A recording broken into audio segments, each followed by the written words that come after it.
Bem, hoje a ideia é ver o que tem na identificação do paciente e nos hábitos de vida, história social, a ver com a fazer a correlação clínica. Porque tem algumas doenças que, às vezes, a história, a HMA, não, por si não se completa, e nós precisamos muito desse dado para ir formando o quebra-cabeça. Boa tarde, Antônio. Estamos começando.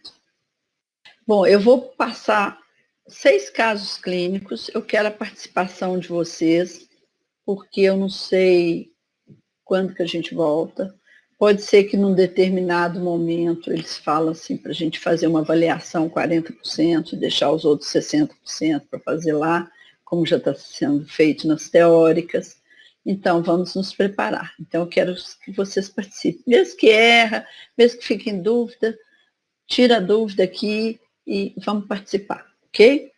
Então, caso 1, criança de 12 anos, melanoderma. Então, olha só, a idade, nós vamos fazer a correlação clínica na identificação e na história social só, sem se importar tanto com a HMA. É lógico que ela é a mais importante, mas eu quero dar um foco aqui na identificação nos dados demográficos. O que é dados demográficos? Idade, sexo, raça, profissão, tá? E em relação aos hábitos de vida e história social. Então, vamos lá. Criança de 12 anos, melanoderma, com episódio, a história é essa, com episódio de dor empontada, intensa, nas pernas, desde quando começou a deambular, aos 1 ano e 3 meses de idade. Mais frequentes após ingresso na escola e desencadeada após aulas de educação física. Cada vez mais frequentes, sempre internada para controle. Algumas vezes necessitou de transfusão sanguínea e oxigênio sob catéter nasal. Qual que é a doença de base? Baseado nesses itens aqui, ó, idade, na cor, lógico, na história, né? Uma história de mialgia intensa a ponto de ter que internar essa criança e tem relação com os movimentos, né? E boa tarde, Rodrigo. Então, olha só, idade, a cor, né? A raça, e é uma situação que vem se apresentando desde a infância, né? Desde a primeira infância, desde que começou a andar, e piorou e desencadeada, né, após as aulas de educação física. E algumas vezes precisou ficar internada para tomar transfusão sanguínea, né, e oxigênio. O que vocês acham que é essa doença?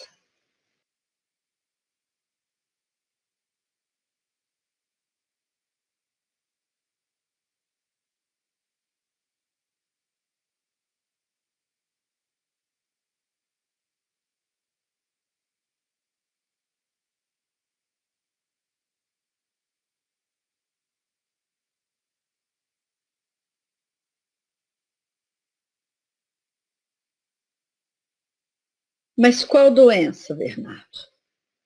Ou Bernardo ou os outros? Antônio, Rodrigo. Qual doença que é essa?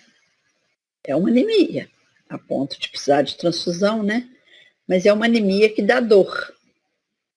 Não é uma anemia que dá só fadiga. Toda anemia dá fadiga, dá desânimo, dinamia, né? Pode dar dispneia, por isso que tomou até oxigênio. Anemia muito intensa pode dar dispneia. Que anemia que é essa? Se manifesta depois de movimentos, né? A criança começou a se manifestar assim que começou a andar. Está esquentando, Bernardo. Mas não é por deficiência de ácido fólico. É por hemólise, né? Então, trata com ácido fólico. Então, uma anemia que sugere hemólise, né? Que dá em crises, né? É desencadeada por exercício. Que doença que é essa, gente? É uma doença muito conhecida. Ela não é muito comum, não, mas é muito conhecida. Anemia falciforme. Muito bem, Antônio. Mas As ponderações foram todas válidas, ok? Então, olha, a anemia falciforme, ela já se manifesta na infância, né? Não estou falando de traço, não, estou falando do homozigoto, da anemia mesmo. Então, ela se manifesta na infância, ela é desencadeada por exercícios, no caso aqui, né? Por isso que eu falei história social da educação física. Ele é mais comum nos melanodermos, né? Ou descendentes, afrodescendentes. Manifesta na infância. A crise álgica é a crise de sequestro, né? É um infarto ósseo, né? Esse infarto ósseo ele pode dar no baço, no coração, pode ter infarto do miocárdio, mesmo paciente jovem, tá? Ele pode dar lesões renais também, tá? Tudo por causa da isquemia, tá? Provocada por causa da falcização das hemácias, dá uma obstrução vascular. Além do mais, é a anemia em si, né? A própria anemia, que é muito acentuada, deixa de ir sangue oxigenado para os tecidos, tá? Então, essa é a questão. E qual a outra complicação muito comum dessa doença? Não sei se vocês já tiveram a oportunidade de ver em algum momento aí do curso. Além da crise de sequestro, que é o infarto, né? Qual a outra complicação muito comum dessa doença? No caso, nessa idade. E se a gente colocar mais para frente, a gente vai ter outras complicações. Mas eu quero nessa idade. Eu não coloquei aqui no quadro, não, só para não confundir, assim, para poder ser mais direto a discussão. Mas qual a outra complicação muito comum na anemia falciforme?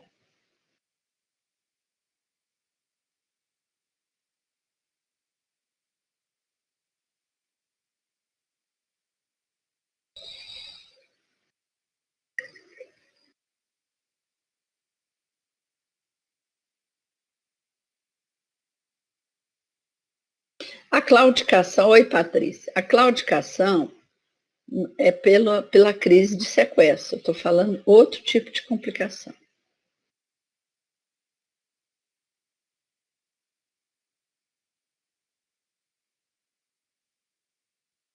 Tem a outra complicação da anemia falciforme nessa idade, por isso que eu falei, eu queria dar foco nessa apresentação para os dados da identificação e da história social e hábitos de vida.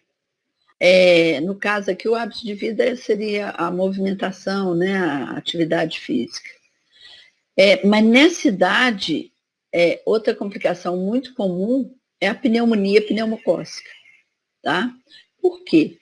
Quando tem anemia falciforme, o sangue, né, os elementos que estimulam, né, a fagocitose, mesmo a migração de macrófagos, estão comprometidos, e notadamente em relação ao pneumococo, entendeu? Ao Streptococcus pneumonia, ok? Então vamos para o outro caso. Eu estava dizendo aqui que eu estou sentindo falta da Bruna. Ela sumiu, ela trancou a matrícula, alguém sabe? Mas depois vocês me falam. Bem, caso 2. Paciente feminino de 15 anos, então é um adolescente, né? Leucoderma, usuária de crack. Olha só, tudo história social e a idade. Admitida no pronto-socorro com cefaleia intensa, agitada e com pico hipertensivo. Então, pressão de 18 por 12. Frequência cardíaca de 124, quer dizer, taquicárdica, e sensório preservado. Já voltou ao normal, Bernardo?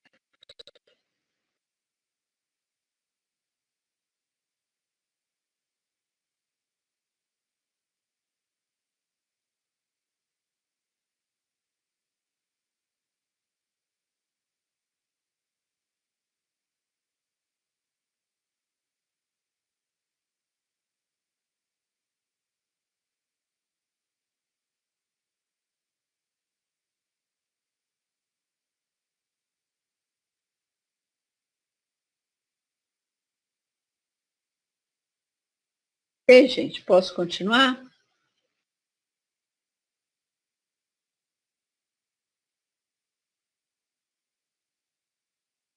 Então, você continua sem áudio?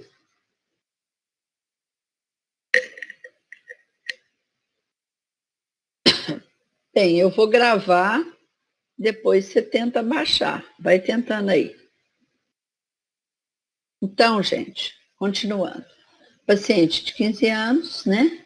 Deu entrada no pronto-socorro com agitação, mas com sensório preservado, quer dizer, não estava em coma, nem inconsciente, apenas agitada e com pico hipertensivo. Qual a causa provável da hipertensão? Nesse caso, numa menina de 15 anos, né? Ela é branca e usuária de crack. Qual a causa da hipertensão?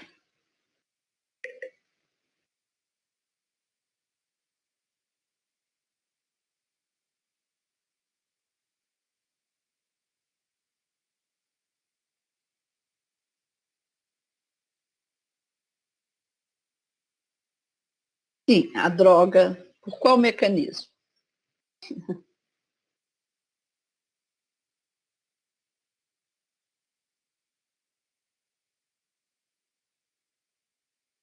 Na verdade, aqui ela teve uma encefalopatia hipertensiva, né? Uma cefaleia, agitação e pico hipertensivo, não um AVC, né? Então é só uma encefalopatia. Qual a causa? O que a droga faz? Tanto a cocaína quanto o crack.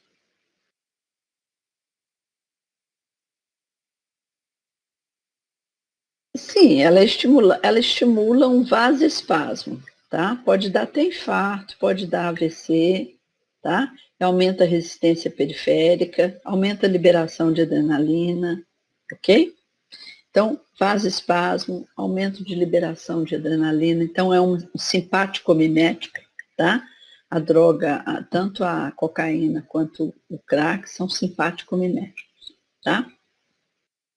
E qual o medicamento que vocês acham? Eu sei que vocês ainda não estão bons na farmácia, farmaco, né? Que ainda não passaram por todos os tópicos, mas vocês já aprenderam antipertensivos?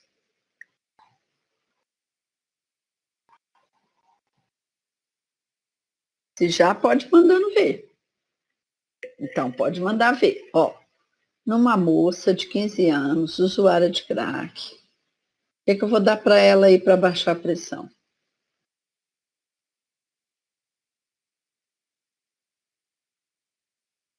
Tem que ser droga que age rápido.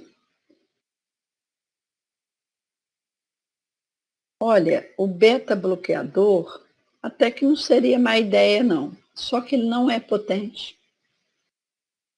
Só se for o alfa-beta-bloqueador, que é o labetalol. Mas tem que bloquear alfa também, entendeu? E ECA também é pouco potente, não sei. Tá? O ideal aí, ou um antagonista de canal de cálcio, ifedipina ou nodipina, tá?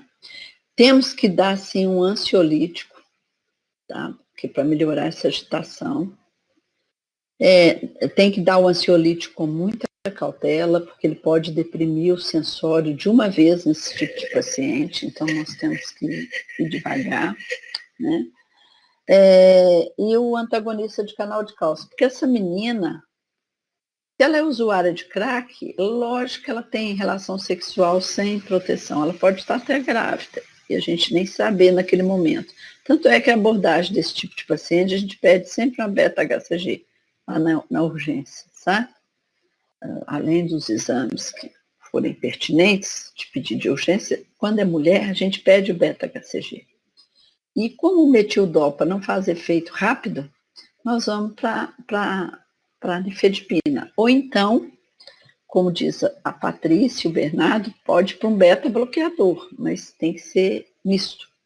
Um alfa-beta-bloqueador, que é o labetalol. Tem até ele venoso, tá? mas, em geral, o antagonista de canal de cálcio resolve bem, tá? Entendido? Pode passar para frente. E é uma paciente que, infelizmente, a gente atende na unidade de emergência, vai atuar principalmente na agitação, sabe? A cefaleia dela é pela crise hipertensiva, né? Porque aí aumenta, dá um edema cerebral, então nós temos que abaixar essa pressão, né? Então, esse tipo de paciente é um desafio, porque é o tipo de paciente que a gente atende só na unidade de emergência, depois ele desaparece, até ele ter uma complicação séria e vir a óbito. Raramente a gente atende. Eu já atendi, viu, gente? Eu já tive o prazer de tirar drogas de alguns pacientes. E um deles, eu atendi com infarto na unidade de emergência. Ele estava com 22 anos na época. E eu tive uma relação médico-paciente muito boa com ele, assim, porque nessas horas a gente não pode julgar ninguém, a gente não pode xingar, nada disso. A relação médico-paciente tem que ser soberana nisso. Então, eu tive uma relação boa com ele. Quando ele, tempos depois, ele me procurou no ambulatório com um check-up. Eu não lembrava mais dele. Aí ele me falou que eu tinha atendido ele na unidade de emergência com infarto e que eu fui muito clara com ele nas observações e agi com muita ética em relação à família dele. Aí ele ficou muito satisfeito e ele foi lá com a mulher dele, um neném. Na época ele já estava com neném. E ficando feliz, ele falou assim, olha, eu agradeço muito a senhora, que a partir daquele momento nunca mais eu usei. E ele tinha usado cocaína, sabe? Então a gente fica satisfeito, né?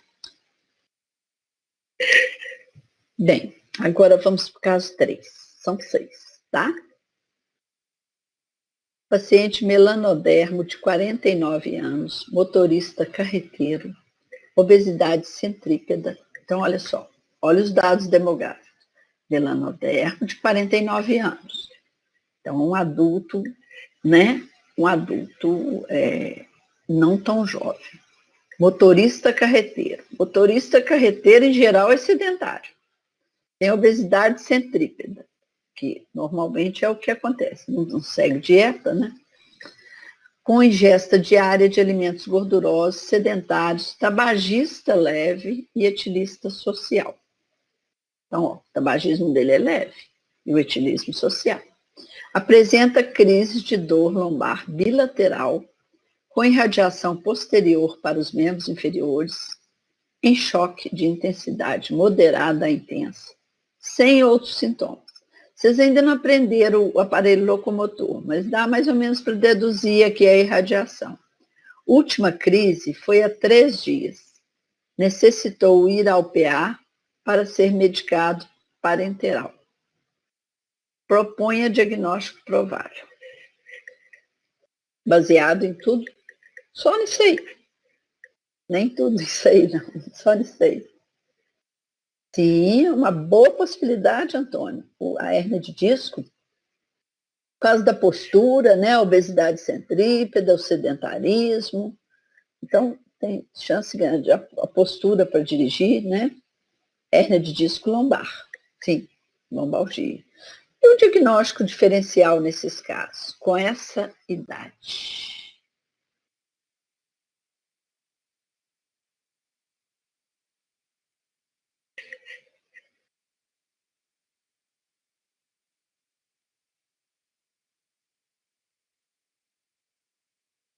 Rodrigo está quietinho, manifesta aí, Rodrigo.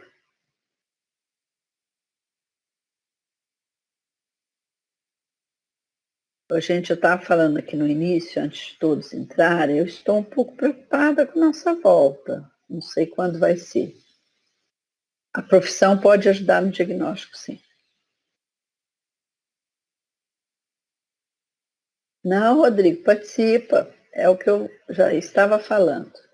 Eu vi que você está aí. Porque eu não sei, sabe? Eu acho que se essa pandemia aí tomar proporções assim, de horrorizar, pode ser que eles peçam a gente para fazer uma avaliação, assim, tipo 40%.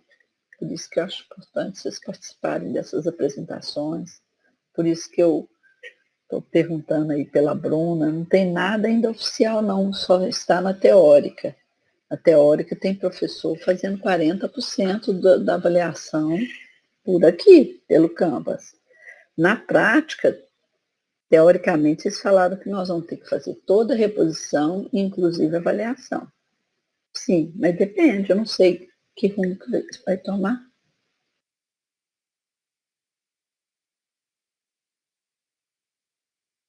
Sim, peso, profissão, sedentarismo. Qual outro diagnóstico além da hérnia de disco?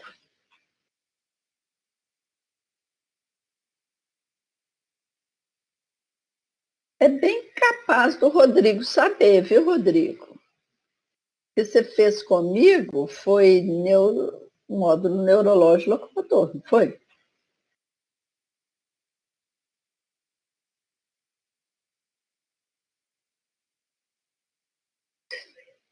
Olha, ele tem um etilismo social. Aí é mais difícil ter neuropatia, né? Neuropatia periférica, que você fala, ou compressão nervosa? Se for compressão nervosa, tem procedência. Compressão do nervo ciático, sim. Ah, muito bem, Rodrigo. Chama-se osteófitos. Só que a idade, geralmente acima de 50. A dele está encostando. Então, ele pode ter, sim, uma osteoartrose com osteófitos, mas nessa idade ainda é mais comum a espondilolistese, que é o deslizamento. Vou escrever o nome para vocês. Espondilolistese. É o deslizamento de uma vértebra sobre a outra. Então, comprime, tá? Comprime a saída do nervo. Mas ele pode ter, sim, uma osteoartrose, tá? Que é dá os osteófitos, né? Que são os bicos de papagaio, que pinçam ali nos processos transversos, né? Causa um pinçamento ali e dá dor, tá? Agora, quais outras doenças que ele pode ter por causa desses hábitos dele e em relação à idade também, e em relação à profissão? Muito bem, hipertensão, o que mais? Quero mais.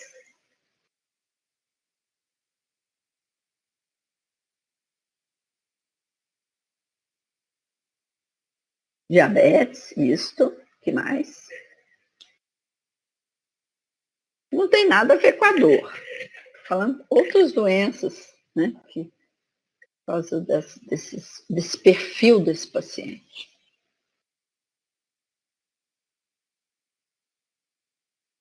Vamos lá.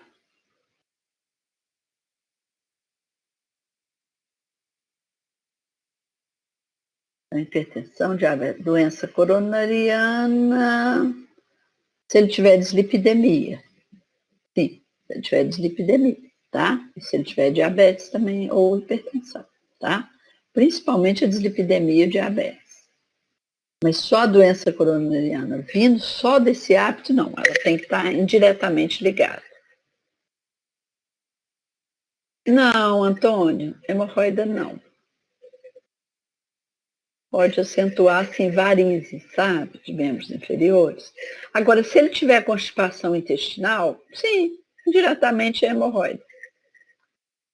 Muito bem, Bernardo, ácido úrico aumentado. Com ácido úrico aumentado, nós vamos ter dois sintomas, né? Duas doenças, aliás, três. Pode estar relacionado com a hipertensão, né? Que o ácido úrico é um marcador de hipertensão arterial. Quem tem ele alto pode ser que venha a ser hipertenso em um determinado momento. Tanto é que no pré-natal de grávida, vocês vão ver, logo no início da consulta de pré-natal, eles pedem ácido úrico até para ver se ela vai evoluir com pré-eclâmpsia no final. Tá? Então, é um marcador.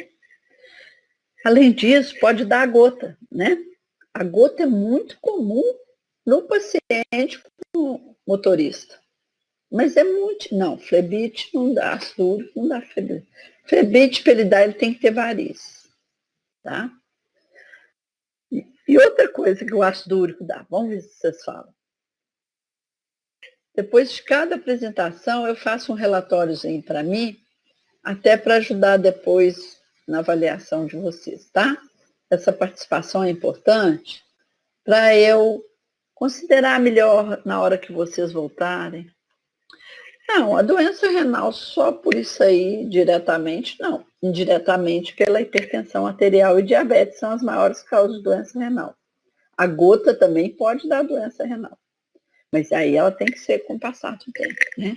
Ah, você está dizendo em relação ao ácido úrico, né, Bernardo? Não, sim, a gota é uma das causas de doença renal, desculpa.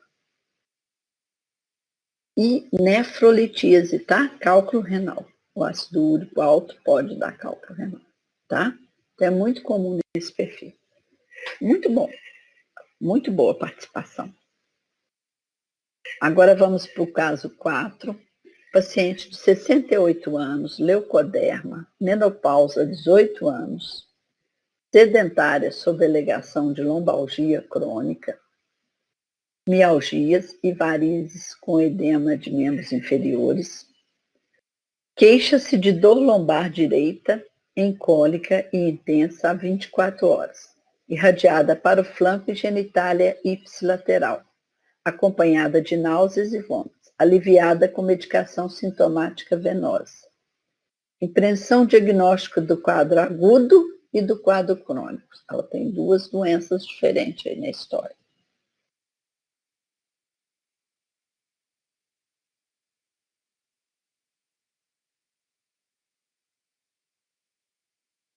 Então, gente, o meu objetivo é esse, sabe? Já é isso, vamos dizer assim, somando uns pontinhos para vocês, porque eu sei que vai ser dureza na volta. Nós não vamos ter tanta aula assim para repor. Eu acho que não vai ter nem espaço. Vamos repor, eu estarei disponível, mas eu acho que o tempo vai ser pouco, para não perder o período, né? Então, o que a gente puder fazer por aqui, é lógico que isso aqui não é avaliação, tá? É só um embasamento para eu fazer a avaliação de vocês por esse tempo roubado aí juntos, tá? Mas a avaliação é só teórica mesmo assim 40%. Vamos lá, gente? Qual que é a causa da lombalgia crônica dela? Olha, menopausa, 18 anos, então ela tem um hipoestrogenismo, né? Ela é leucoderma, ela é sedentária, tá? Tabagista, tem mialgias e não caminha por causa da mialgia e das varizes de membros, sob essa alegação. Ela é sedentária. Qual o diagnóstico do quadro crônico, da lombalgia crônica e da dor lombar aguda que deu?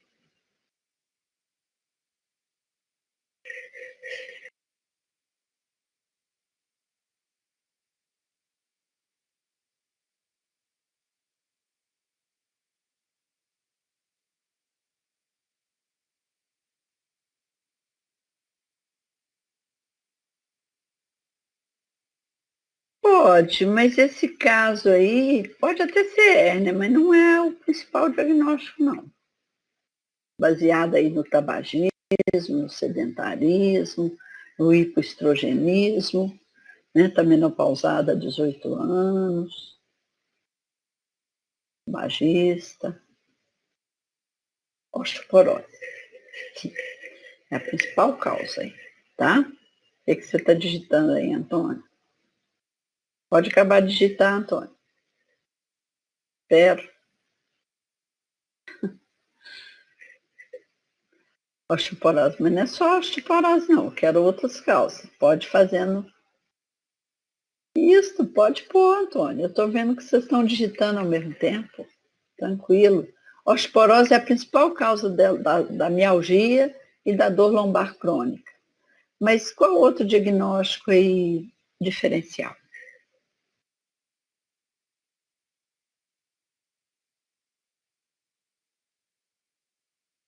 E diferencial só não, ela pode ter osteoporose e uma outra doença. Olha a idade dela. Vamos lá, Rodrigo. Qual doença osteomuscular? Aliás, não vou dizer osteomuscular. Qual doença no aparelho locomotor que é a mais prevalente, principalmente depois de 50 anos? Cerca de 90% das pessoas têm a doença em menor ou maior grau. Qual doença que é? Praticamente. Isso, osteoartrose. Osteoartrose. Tá? A osteoartrose é uma doença que é a mais prevalente e ela é acima de 50 anos, 90%, independente do sexo. E o sedentarismo é que a torna mais grave ou mais incapacitante, ok? Já a osteoporose tem a ver com a menopausa, com o estrogenismo, com o sedentarismo, é mais comum nos leucodermos, né? Não é uma relação tão importante, mas é mais comum. E o tabagismo, tá? Mas ela teve uma crise, ó, de dor lombar esses dias. Eu quero saber qual que é esse caso. Intensa, 24 horas, né? Foi em cólica, né? Já não foi uma dor empontada. Irradiada para o flanco genitália ipsilateral, quer dizer, do mesmo lado, acompanhada de náuseas e vômitos, e aliviar a ação sintomática. Está esquentando. Sim, nefrolitíase. Agora, nefrolitíase, Bernardo, é um termo que a gente usa para o cálculo dentro do rim. O cálculo dentro do rim não dói. Quando ele sai, é denominado o quê? Ao invés de nefrolitíase. Porque nefro remonta à unidade funcional do rim, que é o néfron. Né? Isso, urolitíase. Tá? Então, na verdade, ela teve uma cólica renal. Esse caso aí, eu adoro que apareça esses casos lá no ambulatório de clínica, sabe? Os meninos mesmo vibram, porque eles aprendem tanta coisa quando aparece um caso desse tipo, que além deles aprenderem a fazer o diagnóstico, eles aprendem a fazer um tratamento muito bacana. Que essa paciente aqui, eu daria para ela, né, o tratamento da osteoporose, né, que é posição de cálcio, mandaria caminhar, diminuir o café, ela é tabagista, tem que recomendar parar de fumar também, ou diminuir. E recomendaria para ela uma hidroclorotiazida, mesmo não sendo hipertensa. Por quê? A hidroclorotiazida, ela poupa o cálcio lá no túbulo contornado distal. Com isso, vai ter menos eliminação de cálcio. Com isso, menos litíase renal. Aí, nesses casos, a gente dá uma dose pequena para não abaixar muita pressão, tá? E se o paciente for hipertenso, melhor ainda, vai ser um dos antihipertensivos, tá? Então, e outra coisa, além de prevenir a nefrolitise, a hidroclorotiazida, poupar o cálcio no túbulo distal, ela também previne a osteoporose, tá? Vou passar para o outro caso. Alguma pergunta?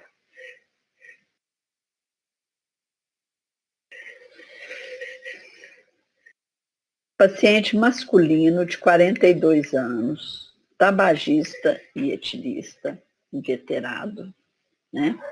Ele fuma e bebe muito, trazido pela família Alpear, com relato de crise epilética domiciliar. Eu dei esse caso na última aula, mas aqui eu já dei outra conotação, por causa dele ter, por causa da idade. No outro era outra história, era aquele do TCE, vocês lembram? Lembra desse paciente do TCE? Com relato de crise epilética domiciliar, enquanto dormia. Evoluiu rapidamente com tosse e dispneia ao tossir. Faço o diagnóstico sequenciado provável baseado na história social, principalmente, tá? E na HNA, claro. Ah, tá. Bernardo, é um paciente masculino. Depois eu vou mandar os slides lá no grupo, tá?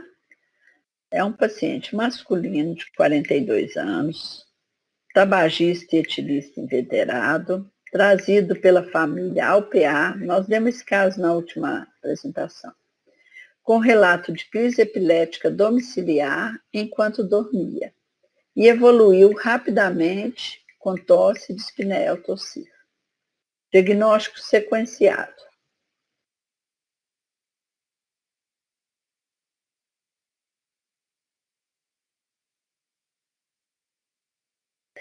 Ô Bernardo, você fica em sítio? Por isso você está com essa dificuldade da internet? É sítio?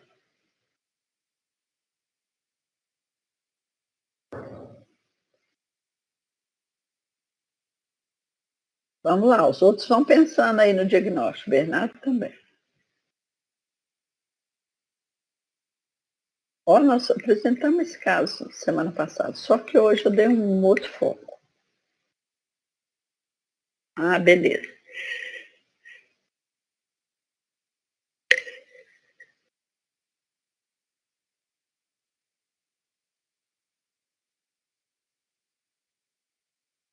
Olha, o Antônio, não, pode, pode até ser, mas em primeira mão, quando a pessoa é etilista, inveterado, ele tem muita crise epilética por causa da hiponatremia, sabe?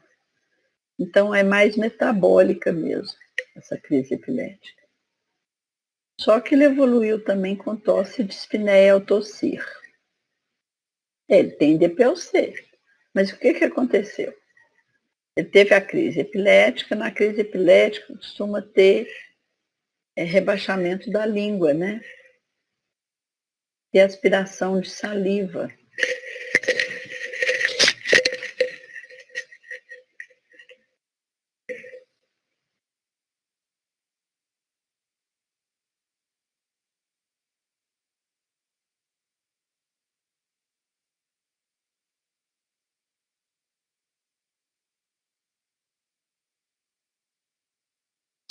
Sim, pneumonia. Qual tipo de pneumonia? Pneumonia o quê?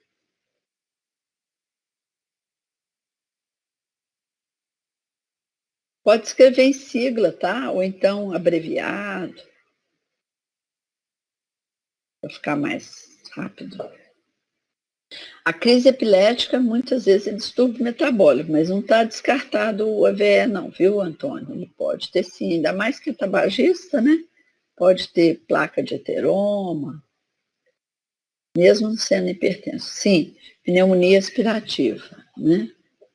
E qual que é a etiologia provável? Ó, foi em casa.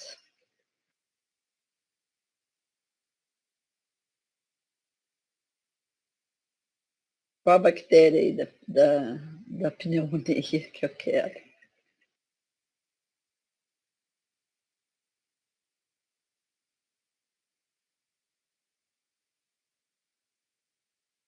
Pode mais de um escrevendo, tá? Que às vezes um lembra de uma bactéria, outro lembra de outra, outro acha que é mais de uma. Pode escrever tudo abreviado, para facilitar. Só está faltando mais um casinho e a gente termina.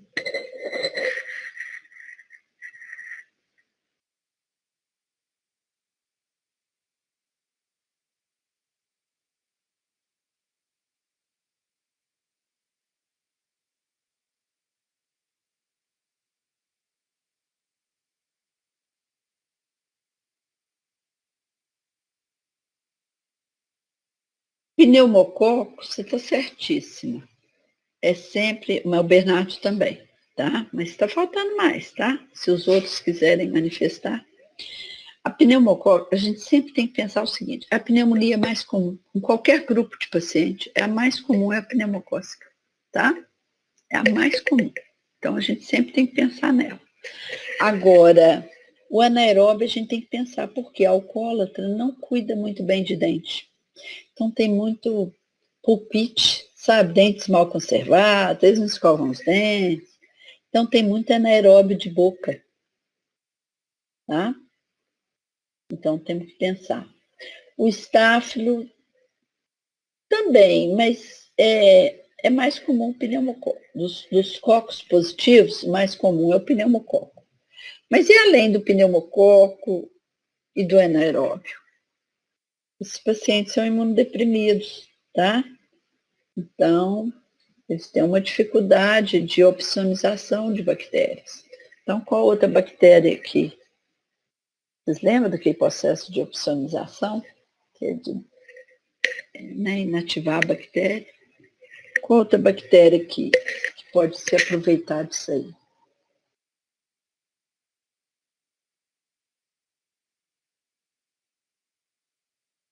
Qual outra classe de bactéria? Vamos lá, para a gente passar para o outro que é semelhante. Só que o outro tem outra conotação. Aí. O estafilo não está proibido, mas não é importante. O estafilo é mais comum para dar pneumonia hospitalar. Pneumonia de rua é mais difícil. De rua, de casa, eu falo assim, comunitária, né? Porque ele, na verdade, ele teve uma pneumonia aspirativa comunitária. Qual outra bactéria, gente? Não, o strepto é o Streptococcus pneumonia, né? Que é o pneumococo. Já foi falado, que era outra classe. Tuberculose não dá pneumonia aguda, não, Rodrigo, mas o alcoólatra, é bem lembrado aí, é bom você ter colocado, porque no alcoólatra a tuberculose é muito mais comum do que no paciente, na população geral. Aliás, a tuberculose é muito comum nos alcoólatras e nos dependentes químicos em geral. Eles ficam mais suscetíveis à contaminação, né? Pela higiene. Mas não é a tuberculose, não, porque a tuberculose não dá quadro agudo, não. É uma infecção crônica, né? Mesmo que seja em outro sítio, que não seja pneumonia, vamos supor, uma tuberculose renal, ganglionar, é tudo crônica. É uma infecção crônica. Qual a outra bactéria, gente? Vou esperar vocês. Alguém tem que falar aí. Vou dar uma dica. Na radiologia, vocês ainda não aprenderam radiologia, não, né? Já fizeram radiologia? Não, né?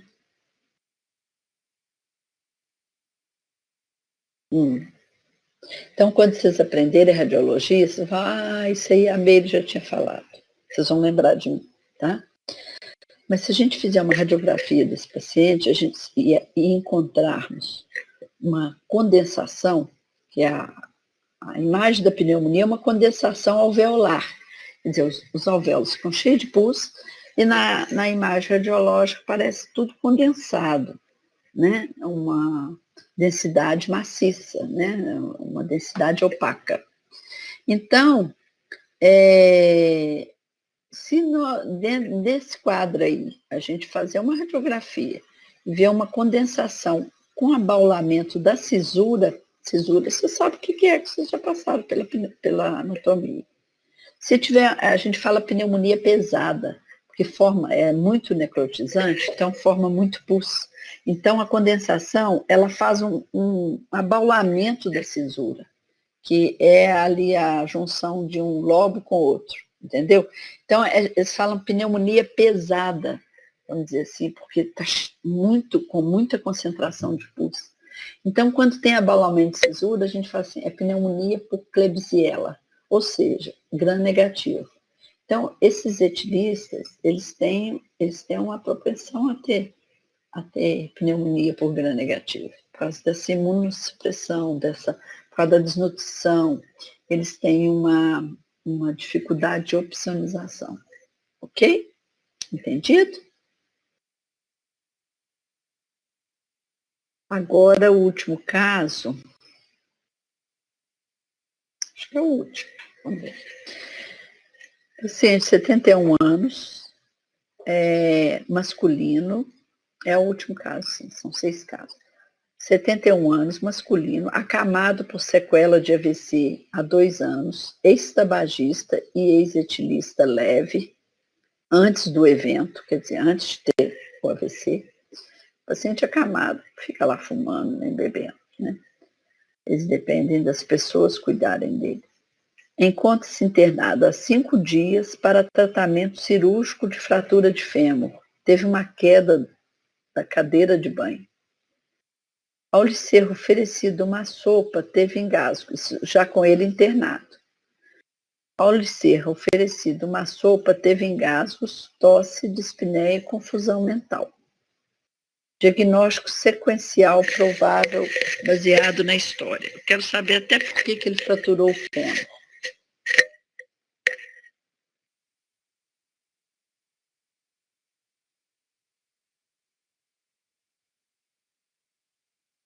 Vamos lá, todo mundo na julgada.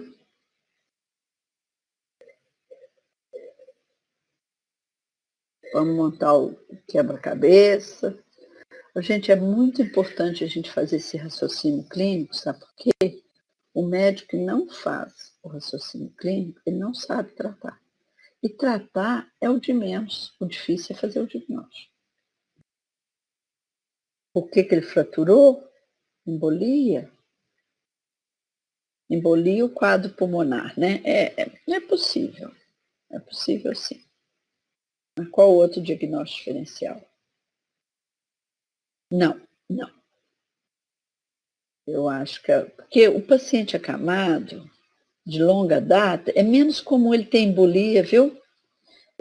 Tem mais embolia aquele paciente que está acamado agudo e de repente levanta. Esse tem mais embolia do que o paciente crônico. O que fez ele fraturar o fêmur só de cair da cadeira do banho lá? Só dele estar acamado, pressupõe-se que é um paciente que já está desnutrido. Está magro, desnutrido, osteoporose, muito bem. Então, o paciente, a osteoporose no homem é muito pouco comum, tá? Mas quando o paciente desnutre ou tem uma doença consumptiva, ou uma desnutrição, seja por ser acamado, ou seja por câncer, ele tem uma osteoporose, tá? Toda vez que nós vemos osteoporose em homem, se ele não for acamado, nós temos até que pesquisar a neoplasia. Ou então uma tuberculose, uma infecção crônica, também pode dar osteoporose, tá? Então ele teve a fratura por isso. E esse quadro de dispneia após engasgar com a sopa? Por isso que não é embolia, só. A embolia, ela tem uma outra história, é uma de ter ficado ou viajando, ou de ser tabagista. Ele já foi tabagista, então não impede ele de ter uma embolia. Né? Ele tomou uma sopa, engasgou, teve tosse, apneia e confusão mental. Quero saber esse quadro aqui, o que é. E ele estava lá esperando a vaga para fazer o tratamento. Geralmente, esses pacientes, eles operam rápido, porque quanto mais demora a operar a fratura, mais complicação ele tem. Então, geralmente, eles operam rápido, mas eles sempre deixam reservado uma vaga no CTI, sabe? Aí, às vezes, demora um pouquinho a cirurgia por causa dessa vaga. Às vezes, nem vai para o CTI depois, mas eles sempre deixam reservado. Reserva sangue, é uma cirurgia de urgência, mas tem que ter seus cuidados. Mas e esse quadro aí depois? Do que se trata?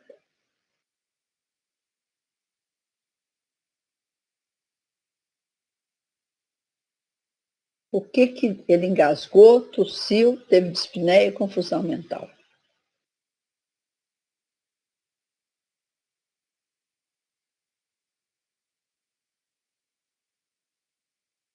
Ele deve ter um DPOC, mas DPOC é crônico, né? Pode predispor a uma doença aguda pulmonar. Qual?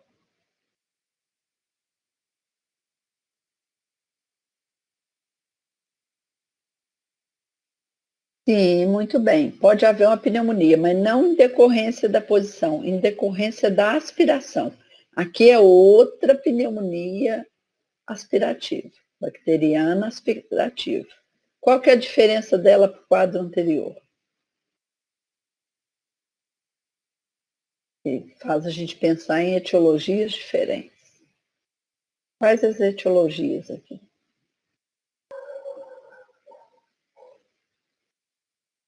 Então, a pneumonia aspirativa, o quê? Qual que é a diferença dela para do quadro anterior?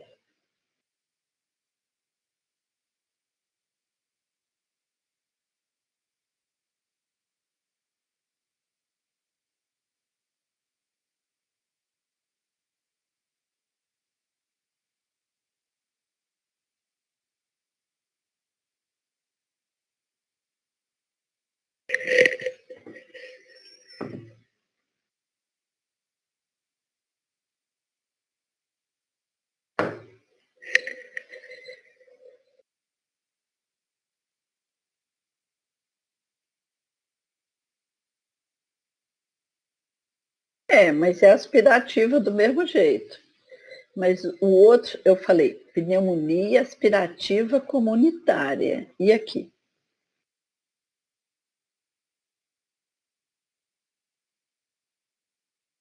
Pode escrever tudo abreviado. Hospitalar, muito bem. Pneumonia aspirativa hospitalar. Então, uma infecção hospitalar. Então, qual que é a etiologia? As etiologias mais prováveis.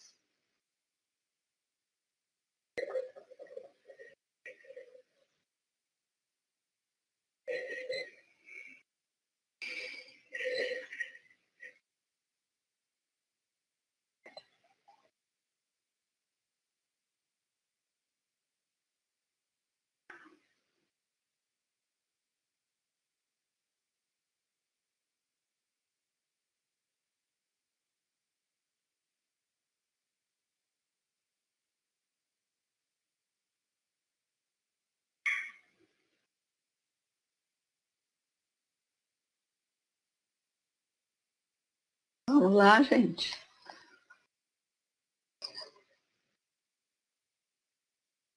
Staphylo é uma possibilidade.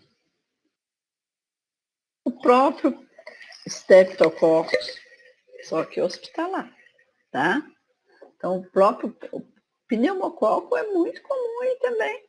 Mas quais outros? Porque no outro, o que eu vou dar para o outro paciente? Eu vou dar uma penicilina associada a um medicamento que cubra anaeróbio.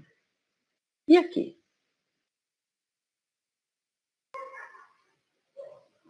E aqui? Mas está faltando aí mais etiologia. Está internado, é desnutrido. Está no hospital tem 5 dias.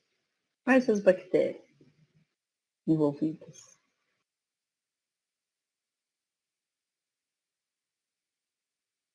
Olha, a microbiologia é muito importante, sabe, gente? Para a gente entender as doenças, saber qual bactéria que é mais necrotizante, qual que é o habitat delas, né?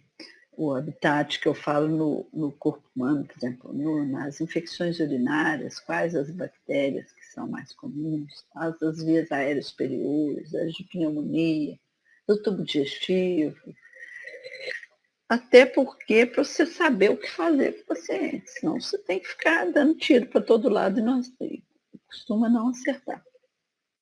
No outro paciente vai ser simples, eu daria uma penicilina associada a um medicamento contra anaeróbio, ou daria só penicilina cristalina, porque a penicilina cristalina pega estrepto, de rua, né? Pega o estrepto e anaeróbio de boca. Mas não pega gram-negativo. Então, dependendo da radiografia, se tivesse aquele abalamento de cisura, eu ia cobrir a Klebsiella. E nesse caso aqui, quais outras bactérias está faltando aqui? É um paciente que está dentro de um hospital, já é um paciente já vulnerável, internado há 5 dias. Quais as outras bactérias podem estar envolvidas aqui?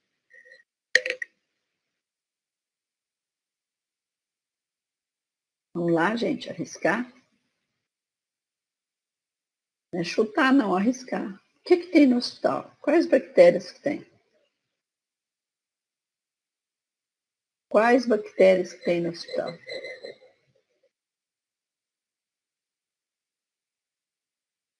Vamos lá? Vamos arriscar? Ô, gente, todas as bactérias estão no hospital. Eu falei, mas vamos dar um remédio para quê? Temos que usar aqui associação de antibiótico de amplo espectro. Aí vai depender muito do exame de sangue, da radiografia, tá? Para a gente fazer as deduções de qual cobertura que nós vamos dar melhor. Todas, tá? Então, nesses casos aqui, a gente costuma tratar com cefalosporina de terceira geração, né? E uma clindamicina, que pega gram positivo, pega, inclusive estafilococcus, pega bem, e pega anaeróbio, tá? Então, é um paciente que a gente tem que dar de cara uma associação de medicamentos e potentes, né, e de amplo espectro, tá? A gente só não pode queimar o filme, dar aqueles mais potentes de cara. A gente vai crescendo para não provocar resistência bacteriana. Então, por hoje é só. Eu vou encerrar aqui, mas vou ficar mais um pouquinho aqui. Vou encerrar só a gravação.